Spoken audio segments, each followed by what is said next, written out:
The Barings of Lambay Island is the second episode in the Treasure Island series and is now presented by Aidan, Arnold and Margot Fox. Okay, I'm here, Aidan, and I'm here with Margot Fox from Skerries, and both of us have a great interest in the local history of the area. And I want to do something today in particular about Lambay Island, which fascinates a lot of people. And Lambay was actually bought in 1904 by a famous banking family, the Barings, of originally London and then New York. And Cecil, he was the future third Baron Revelstoke. He presented the island as a wedding present to his new bride, Maud Lord. So I'm going to hand over now to Margot and let her tell you something about the Baring family. So I'd like to ask you, Aidan, who were the Baring family and how, over the last 120 years, did they transform Lambay from what was a cluster of old sheds and fallen down ruins into the wonderful place that it is today? It's a very good question. And maybe the best place to start is with the groom, Cecil Baring. Now, Cecil was originally high society London. He was a brilliant student. He was classicist. He studied the classics at Eton, and in fact, his wife Maud nicknamed him Caesar because he was bald. He had a long nose, so it suited him well. He enjoyed music, philosophy, literature, and he was even a talented composer. So he became fascinated, strangely enough, with all of that. He became fascinated with history. Okay, so let me tell you a little bit about what I have. He was a classical scholar, and he was an unlikely candidate for the life of a banking person in New York. Nevertheless, himself and his elder brother John, in large part, stepped up and took over the running of the family bank, Baring Brothers, after his father was humiliated by a financial crisis in 1890, when the Bank of England had to intervene to save the company. True. Maud, at that stage, was only a child. Maud Lord was out there, and she was the daughter of another millionaire. Cecil was a millionaire, but so was her dad, Peter Lord. He was a multi-millionaire, in fact. He built a fortune from the tobacco business.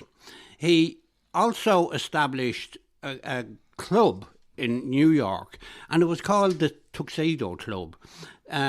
Like what you wear, a tuxedo. In fact, that's where the name tuxedo came from, for that particular type of clothing.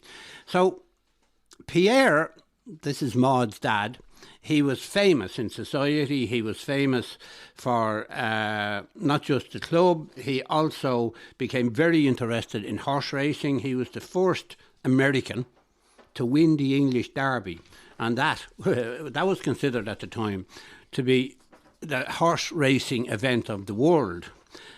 So at a very young age, he developed this fascination with thoroughbred racing, and he achieved international fame with it.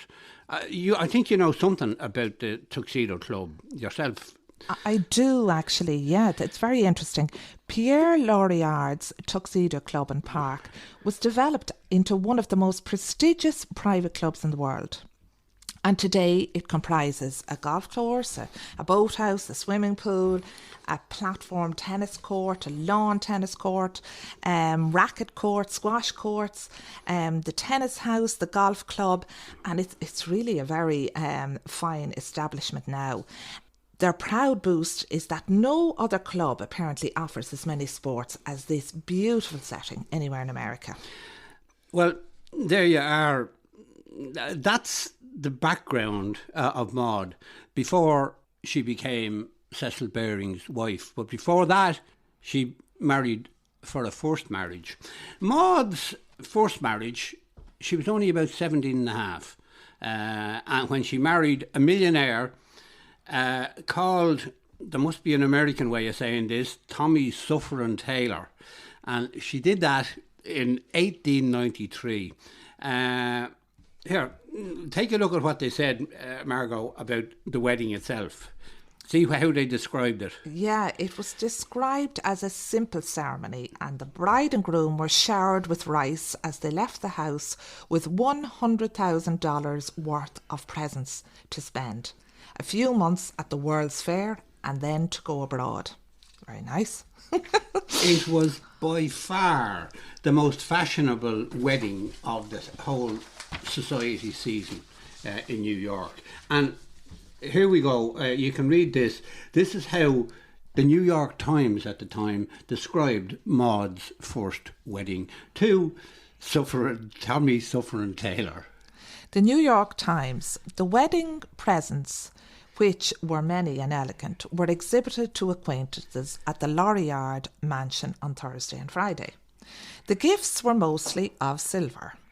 Eugene Higgins gave the couple a set of 60 places of gold service and also asked the privilege of stocking the cellar of Mr. and Mrs. Taylor's new house in Tuxedo, which Pierre Lauriard built with choice old burgundy.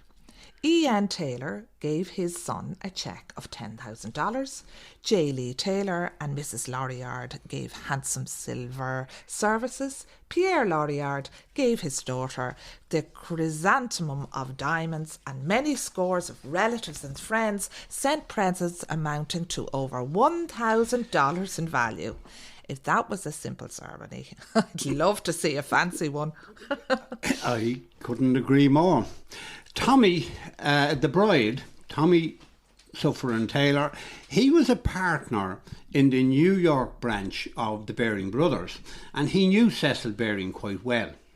Between them, they later set up a tennis club in Pierre's Tuxedo Club, and there's a very interesting, again I think I'll let you read it, Margot, I smile too much, a description in the present day website of the Tuxedo Club, and that records what happened.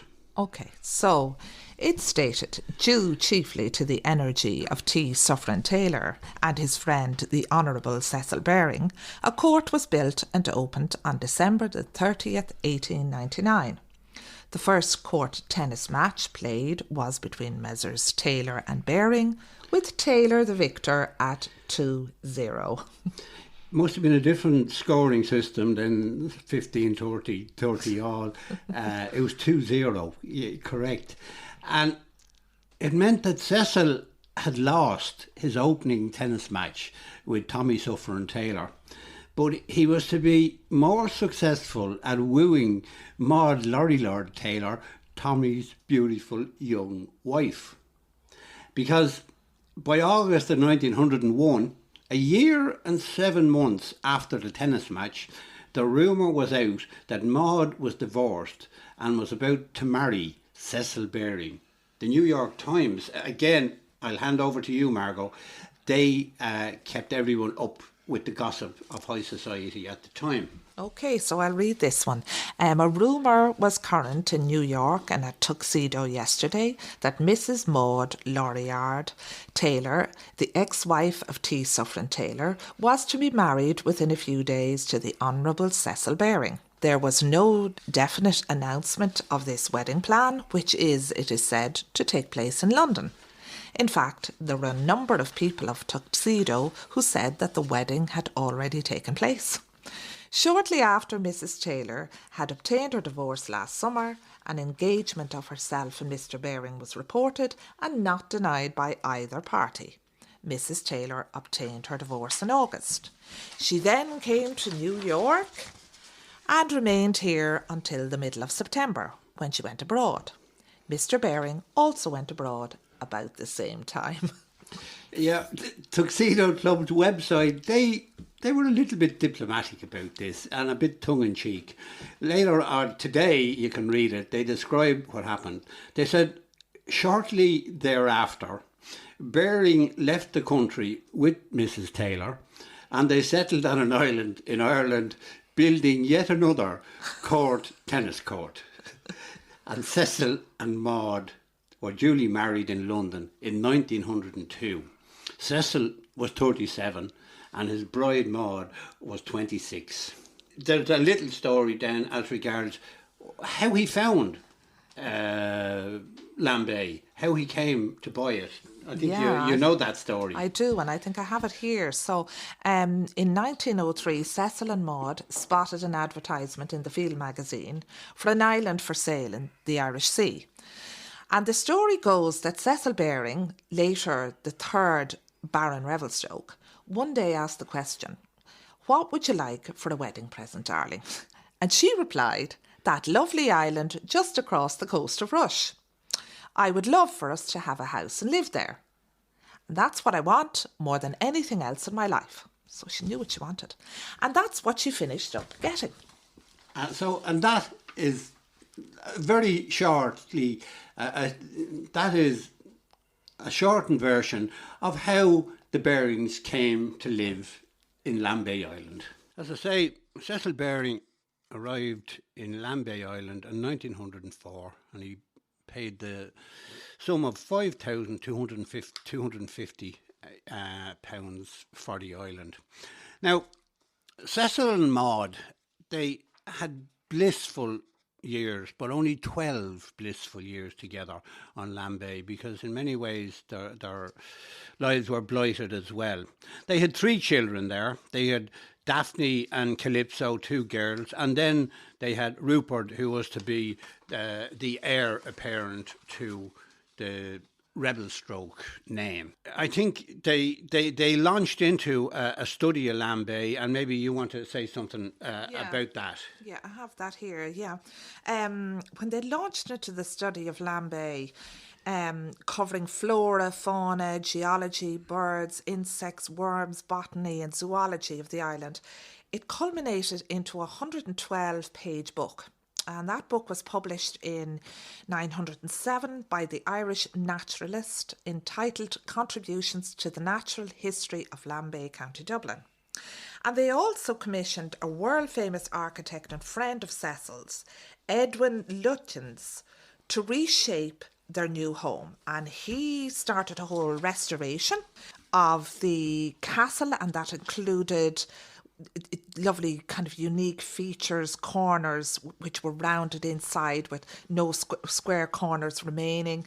The floors were finished with big flat flagstones, exactly as it would have been done 100 years earlier.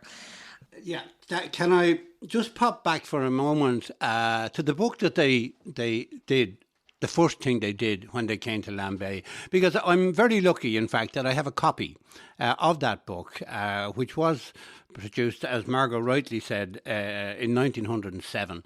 And they have an amazing lot of information for people who came from high society and finished up in a little broken down island called Lambay.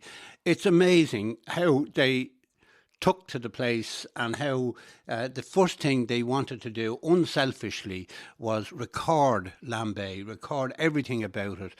So maybe you want to go back then just to what was happening with the workload, Margot, because the first thing, as you said, was the castle, but there was a lot more work to do. Yeah.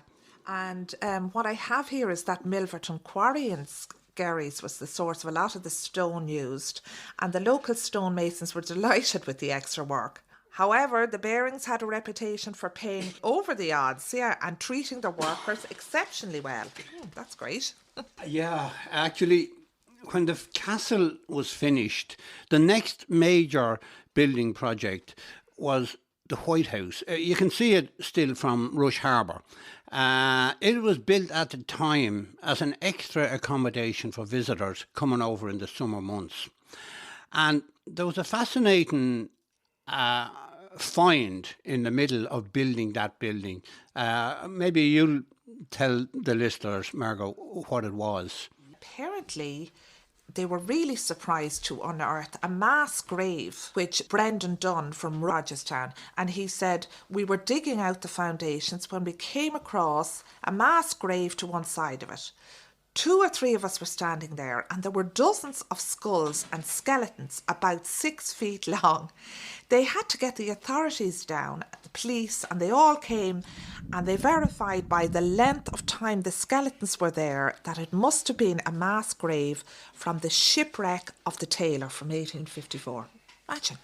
Yeah, the shipwreck of the Taylor, that's another story, and an absolutely fascinating story that we'll go into at another time. But if I can stick with Edwin Luttens at the time, he was internationally famous as an architect, but he also fell in love with Lambay, and he became a lifelong friend of the Barings. What happened next, of course, is that in 1911, Rupert, the only son and heir, he was born in London, and Luttens was actually delighted to be asked to be his godfather. So in 1911, he was born in London. Do you want to just tell the people a little bit about Rupert? Rupert was educated at Eton and at Trinity College, Cambridge. And apparently he had a keen eye and was a crack shot with a rifle and a brilliant child cricketer. And when he was 19 years old, he met a lady called Angela Joyce at a cocktail party at a hotel, and he fell head over heels in love with her. Angela, born Ivy Dawkins, had been chosen as Miss England of 1930 and later went on to Hollywood as a beauty queen. And they had lunches and dinners together, and they spent as much time as they could together while he was in Cambridge as a student. And he even took her to visit his parents, but from all accounts, Cecil was not impressed and did not consider her suitable marriageable prospects for her only son. So do you want to talk maybe a little bit about Rupert's mother, Maud? Yeah, well, Maud really was known as a very beautiful woman inside and outside. She was, as well as she could look well, she could also make butter, and she just knew. She loved the island. She loved everything to do with it. Going back to her previous life with her father, Pierre Lord, who was very big into horses, I think Maud was a good horse rider, and she just loved the freedom of Lambay Island, and so, as I said earlier, 12 years they spent and couldn't have been happier. And then tragically, in she was 46 at the time, Maud died from cancer. And for the rest of Rupert's young life and teenage years, his sisters Daphne and Calypso played an additional protective role in his upbringing. And sadly, one of the last major works completed by Edwin Luttens on Lambay was the mausoleum for Maud's final resting place. I think maybe you can read it, Margot, better than me. The epitaph that's written on that mausoleum to Maud. Cecil himself, of course, was broken-hearted, and he wrote this poem, Quiet, which was carved into the stone. And the poem went as follows. She that to us was loveliest and best, child cradled in the earth, lies here at rest. The little lowly flowers on her grave weep for life that had no skill to save. She sleeps that did embody as she stood, the picture of perfected womanhood. Sleeps while the birds that hold this place in trust pipe low for pity o'er their comrades' dust. Fearless she lived and innocently laid. Life down ere youth had yet begun to fade. Bow and bethink thee, thou that passeth by, how clear a worth could with one woman die. So that was the mausoleum, and that was the final resting place of Cecil as well, and eventually his son Rupert and their grandsons John and James Baring. And when Cecil died in 1934, aged 69, a much shorter inscription was added, of whom this, of whom this much it shall suffice to say, he loved his wife, his children, and Lambay. I have it here that Maud's estate was appraised at $340,143. And considering that Lambay had only cost $5,250 in 1904, that price was a considerable amount of money for 1922 and the equivalent of about 60 Lambay Islands. For the moment, is enough to say, because the next part of this story is about what happened after Cecil was gone. How this lady that we mentioned earlier, Joyce, what was her name? The Miss England of 1930, she reappeared, and there was a lot of complications in Rupert's life. Rupert Baring, who was the fourth Lord Revelstoke, he was an exceptionally fine-looking man, and he'd more than a touch of the film star, like Gregory Peck type look about him. In 1934, the same year of his father's death, Rupert married Flora Hesketh, daughter of Sir Thomas Fermor Hesketh, later Lord Hesketh. Now, Flora, she was described as a slight, dark-haired pocket Venus, whatever one of those are, I'm not sure. The Revelstokes, they made a very handsome couple, actually, the two of them, in court the following year, when Rupert's former girlfriend, Angela Joyce, the actress and sometimes Miss England, sued him for breach of promise of marriage. But anyway, Cecil died in 1934, and the New York Times recorded it in an obituary. Maybe you can read it there. Yeah. Margot, the obituary went as follows. Lord Revelstoke dies in London, 69. Head of Baring Brothers and Co. Banking House, succeeded to title in 1929. Once was resident here. His widow was former Maud Laurie Lard, daughter of the late Pierre Laurie Lard, London, Friday, January the 26th. The Baron Revelstoke, noted banker, died this morning at the age of 89. He had been 69, yeah. He'd been ill for several weeks at his home here. Soon after leaving Oxford in 1887, Cecil Baring, as he then was, travelled to New York and joined the firm of Kidder, Peabody and Co., of which his uncle, the late Thomas Baring, was a partner. And after a business career lasting until 1901, he decided to retire, and he devoted himself to agricultural and natural history pursuits, chiefly on Lambay Island. And he returned to London in 1911 and was elected director of Baring Brothers and Co. Limited. And his only son, the Honourable Rupert Baring, was born in 1911, succeeds to the title. Yeah, so that was Cecil's death. And on his death, the title of the fourth Baron Revelstoke, that automatically passed to his son Rupert, and he took up residence straight away in the castle on Lambay. Cecil had been the third Lord Revelstoke for only 5 years after the title passed to him on the death of his elder brother John, so he wasn't Lord Revelstoke for long. And then Rupert's wife, she delivered 2 sons, John and James, but both sons, they were destined to spend most of their lives away from Lambay after Rupert and Flora split up and lived apart. There was no shortage of unpredictable twists and turns ahead for the Revelstokes of Lambay. Yeah, I think Rupert himself was a bit of a lost soul. He loved his wife, his island and his kids, but he was also a lonely man who needed something else from life. He had lived through the turmoil and social embarrassment of his pre-marriage infatuation with Angela Joyce and his subsequent court case, and his mother had died when he was only 11. His father was dead by the time he was 23. And Lambay was beautiful and he definitely loved living there, but it was also a solitary and a lonely life that he lived. An old historian, Kevin Thorpe from Rush, and Kevin had visited the island various times, and he met and knew Rupert, and he recalled Rupert, this is one of the visits. He said Rupert was sent off, as they all were, to English public school, a real English gentleman.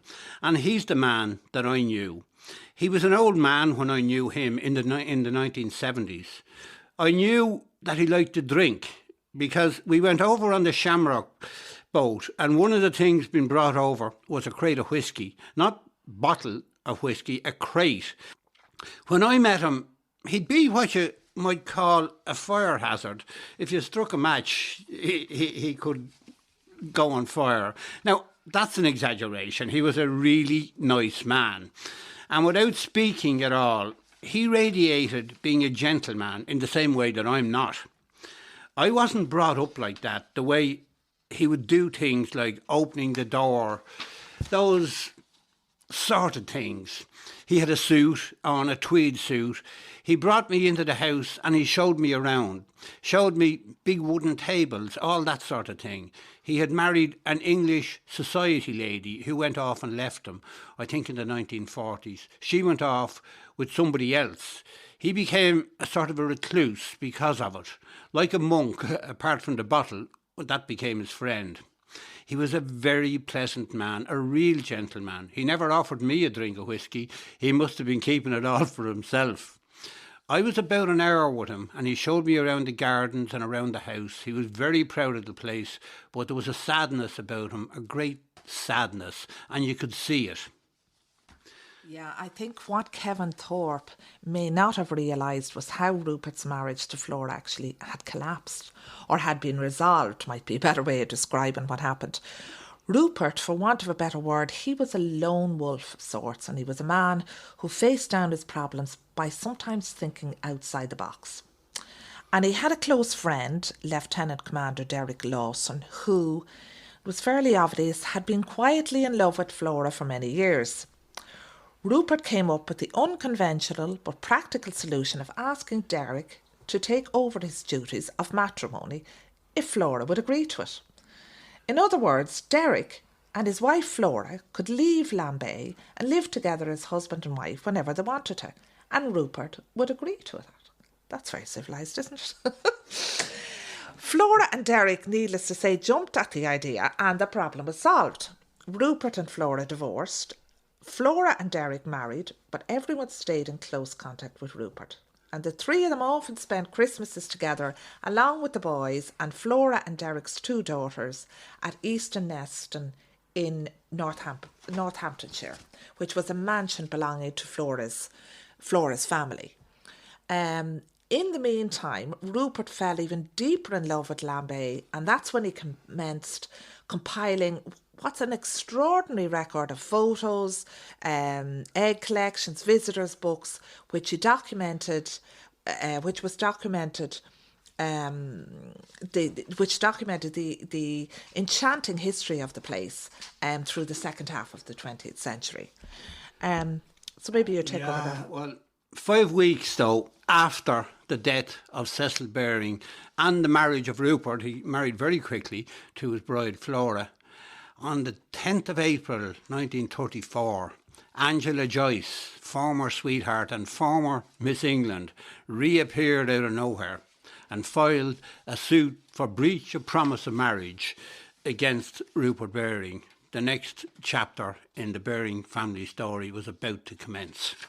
So on the 10th of April 1934, the New York Times reported that a suit for breach of promise of marriage was begun today against Lord Revelstoke, wealthy young peer, by Angela Joyce, English actress, who's now in Hollywood. And Miss Joyce retained a man by the name of Sir Patrick Hastings, who was a brilliant trial lawyer. And the trial was to be set for the next autumn, when Miss Joyce would return to testify. Now, Lord Revelstoke is only 23 years old at this stage, and he succeeded his father as one of the heads of the banking house of Baring Brothers in January of that year. So he married Miss Flora Fermor Heskett, a daughter of Sir Thomas and Lady Fermor Heskett, on March the 2nd. And the couple had just returned to London from an Italian honeymoon tour.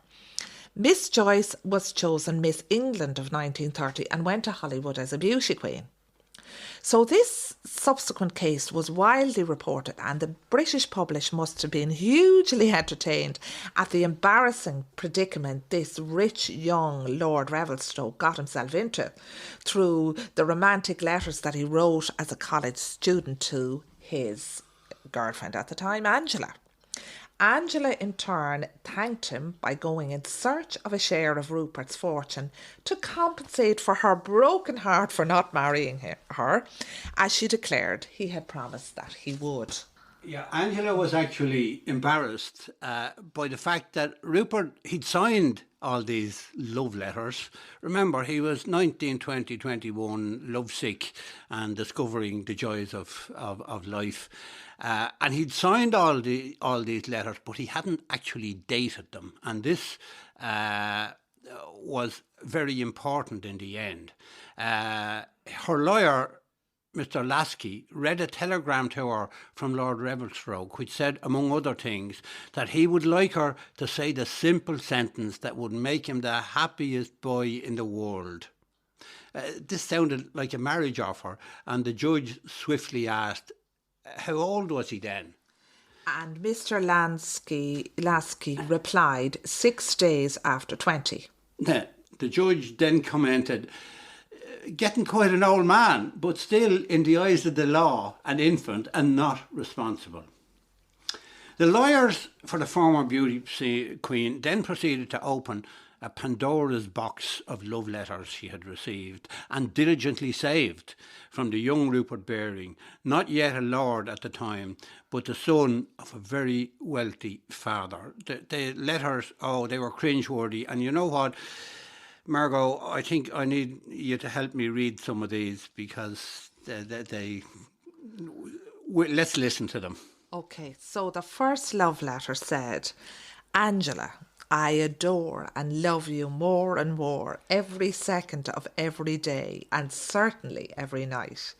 Do keep writing in that wonderful language of yours. It makes me adore and love you more and more. I think you're the loveliest girl in the world. You looked so utterly sweet in that coat yesterday. Every time I look at you, it makes me go crazy. I'm panting to see you again. You are the supremest, sublimest and super beast girl in the world. I'll never get over you. No, I'll always adore you. Oh, darling, I shall adore and love you forever and ever for paying me the greatest compliment of my life. Oh, I'm flying so high that every time I see you, I feel like I've reached the top. You are not for this life, no, not for this world. You are just 100% dreamland girl. I am so happy, so utterly happy. You know, our meeting couldn't have been accidental. Oh no, it's so heavenly that God must have thought of that years and years ago. That was just a sample of Angela's box of Rupert's love letters. So the case hinged on whether any of these letters would be considered evidence of a proposal of marriage after the young future lord legally came of age. And the law at the time was that promises, contracts and agreements by a person less than 21 had no legal standing, luckily.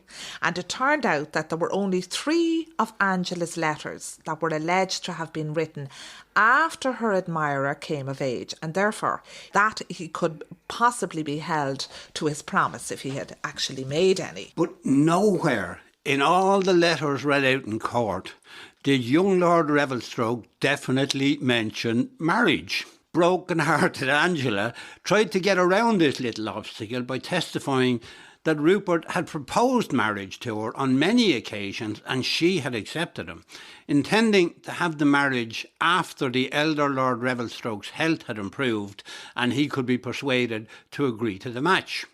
Most particularly, she remembered his asking her to marry him when lying on the bed in her flat just after he came of age. After Miss Joyce had not heard from the young lord for some time, she wrote him a letter and the young man came around to see him, and she testified, he was shy and awkward and felt that he was ashamed of himself for not getting in touch with me earlier. He sat down at the piano and played, and then came over to the sofa and told me all about it again.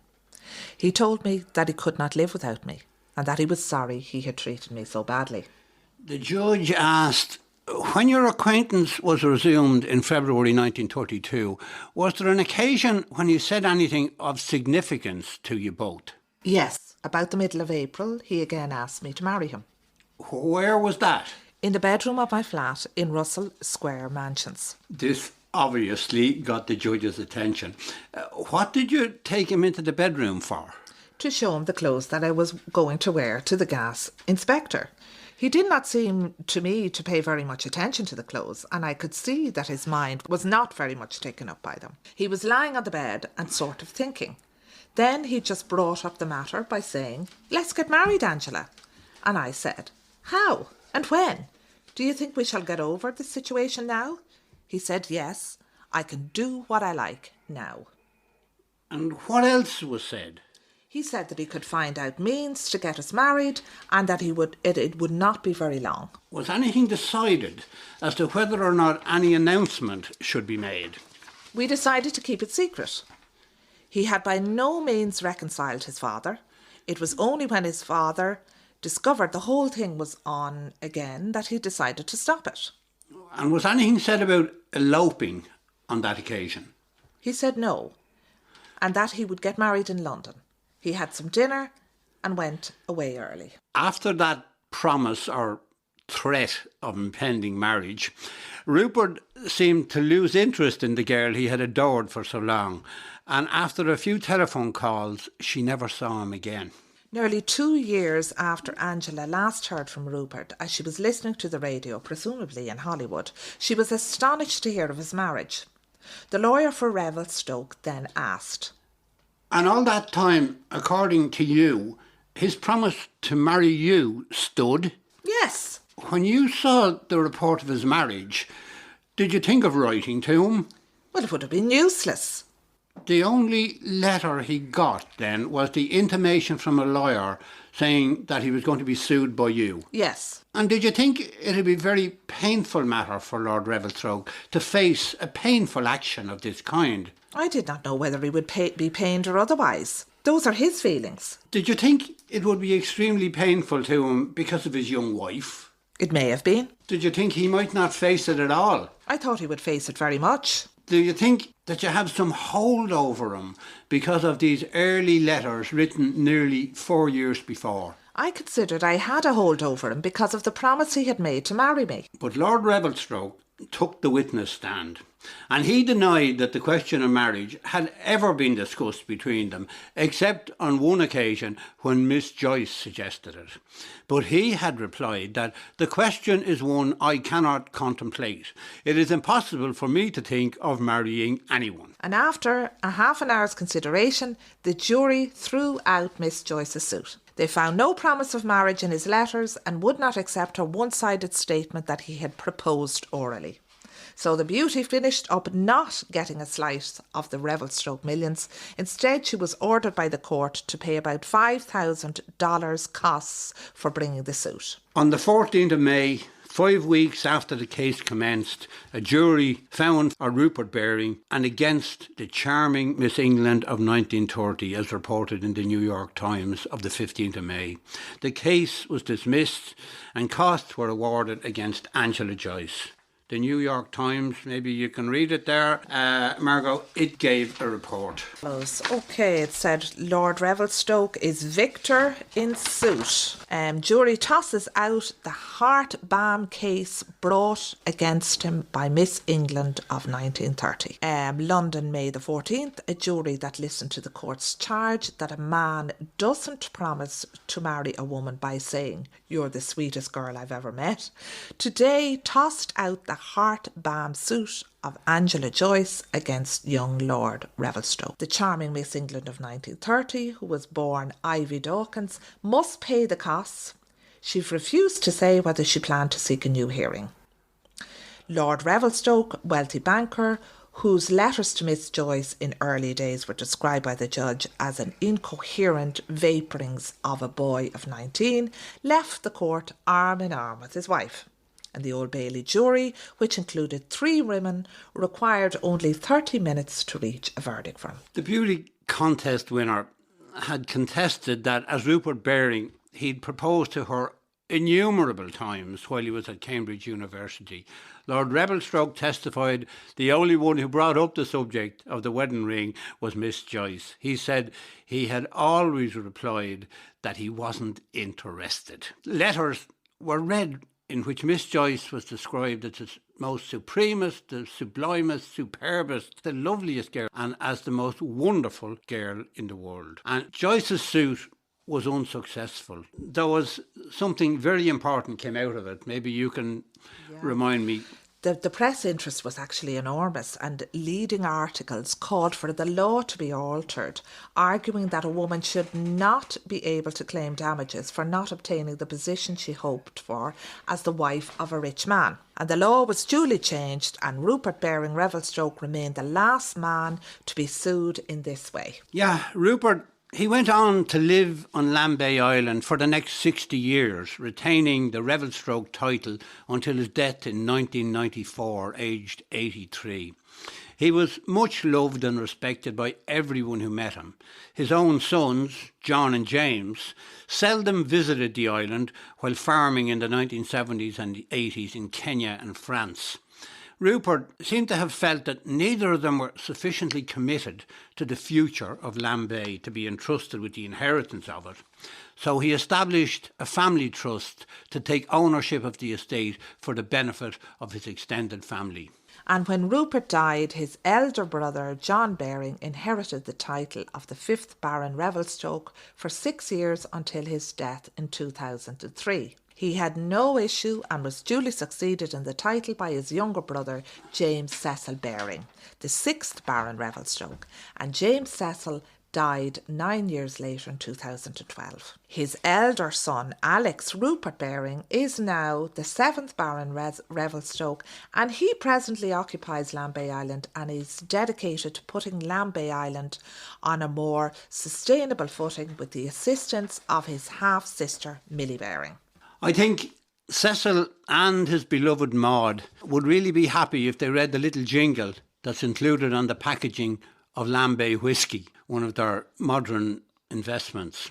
Come with us o'er the Irish Sea to a place of mystery and oddity, where history and craft meet, the seal and the stone, bathed in salt waves of time and secrets unknown. And the story of the Baring Revelstoke family and their custodianship of Lambay through 4 generations since taking up residence there in 1904, through all the ups and downs of the lords and ladies of Cecil, Rupert, John, James and now Alexander, has earned all of them the love and respect of everyone who has ever been lucky enough to meet or know them, to work for them, or even to know anything about them. So thank you, your lordships one and all, for the amazing legacy you have built and left to Lambay and to Ireland. And thank you for listening to our story.